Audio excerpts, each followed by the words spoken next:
Hey y'all, thanks for clicking on the video, but before we get into it, I just wanted to apologize for the quality of my audio.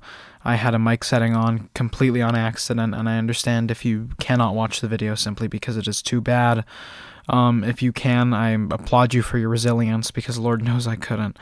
But yeah, you have been warned, and thank you for clicking on the video. Stick around, I do this every day.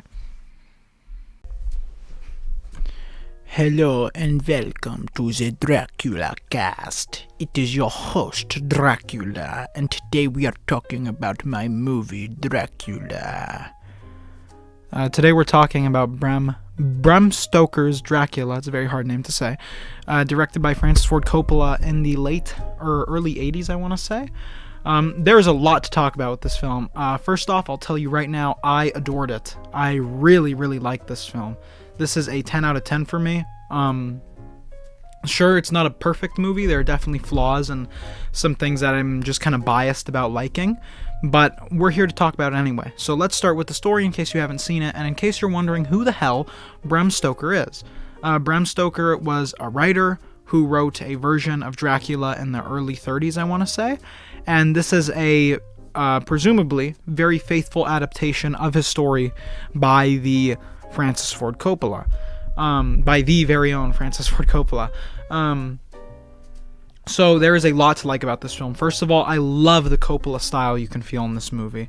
Coppola has such a unique style, and in this film it feels really powerful, with a lot of the weird, like, fading transitions, and the overhead shots, and the just grand feeling of the thing, and also the weird line deliveries. There are a lot of things in this movie that feel very Coppola, I was about to say realistic, very accurate to Francis Ford Coppola's style, and I adore that. I think it works really well. Next, the cinematography is gorgeous. There are so many beautiful shots and so many, I'm pretty sure they're CG, but so many just like caverns and like citywide shots, and like even just down shots of Dracula's castle and inside Dracula's castle. The shadows, I know that's a Nosferatu thing, which I haven't seen yet, but I'm about to watch. It feels very faithful to what a vampire is, or at least what Dracula is in very popular culture. And seeing it adapted in this, I hate to say it, but artsy way actually does a lot for my enjoyment of the movie. The characters who lead you through the entire movie, obviously, are incredible. Winona Ryder, Keanu Reeves, Sir Anthony Hopkins, a guy whose name I just read, this guy. All incredible casting, especially for Dracula. I hate that I can't remember his name, but he is brilliant in this movie. He delivers the role really well, or at least the version that he plays. I'm not sure which version he plays, but if it's the one with the two big boobs on his head, then yeah, he delivers that performance excellently. I know it's like actually a thing that Dracula does, but just hearing the slurred speech and the sort of emphasis on V's, I think it's very endearing in a good way. It's hard not to watch and kind of smile at every time Dracula's talking. This movie's also very romantic, which is something I really didn't expect. I don't know how accurate that is to like classic Hollywood Dracula, but at least to me, I mean, again, this is my first Dracula movie ever, so my expectations are completely different from someone who, say, grew up with the original or any other myriad of Dracula movies. I don't know how accurate that is to Dracula's character or Vlad the Impaler's character, I guess, that he's trying to find his wife who he lost sort of during a war, and that's something I sort of appreciate, because this movie is unbegrudgingly horny. There are a lot of scenes in this movie. Dracula werewolf has sex with another woman. There are lots of nude scenes from women, not really men, which is, you know, Francis Ford Coppola's thing. That's cool. But I really appreciate how gritty the movie feels. You know, it does feel like a late 19th century London that is slowly growing into what would later become the London that we know now. It feels very old-timey, but at the same time moving forward. Again, a lot of the characters are very playful about it, but also very serious. You know, there's the cowboy, there's the doctor, there's Sir Anthony Hopkins' character, Van Helsing. The movie plays through these moments very comedically, but also keeps it very serious in a dark comedy sort of way, which I really like and I think fits perfectly with Dracula. To talk about the score as well, the organ in this movie, unbelievable. I know that's like the Dracula instrument, and I know it's not anything unique by any means, but just hearing it like play as Dracula rises out of a coffin, or turns into a wolf, or does any myriad of things, super cool, super iconic. Just like, I can't help but kind of shake a little when I feel it.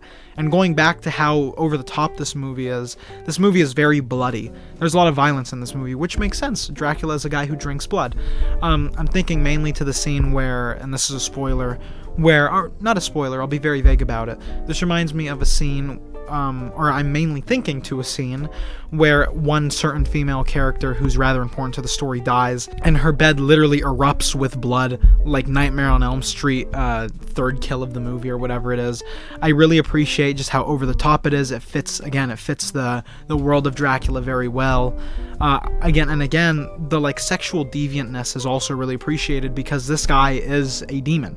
This is one of Satan's evildoers, or whatever he's supposed to be in lore. Yeah. Overall, I really loved Bram Stoker's Dracula. This is a very unique movie. I'm about to watch Nosferatu. I can't wait, because there's one thing I forgot to mention. Look behind me, guys. Oh, look. See that? See, guys? That shadow? They do it all the time in this movie. So cool. Like seeing Dracula's decrepit, like sharp pointy fingers slowly grab at someone's head and then peel back because it's just a shadow. Really cool. If there's one thing I'll say, I really felt bad for Keanu Reeves' character in this movie. He is being cock-blocked by a vampire, that's happening to him with the wife who's incredibly loyal to him and was constantly waiting for him. But that's all I really have to say about this movie. I seriously enjoyed it. It's a 10 out of 10. I absolutely recommend you watch it, especially if you're unexperienced with Dracula, because I think this is the kind of movie you could really throw yourself into. Another Francis Ford Coppola masterpiece.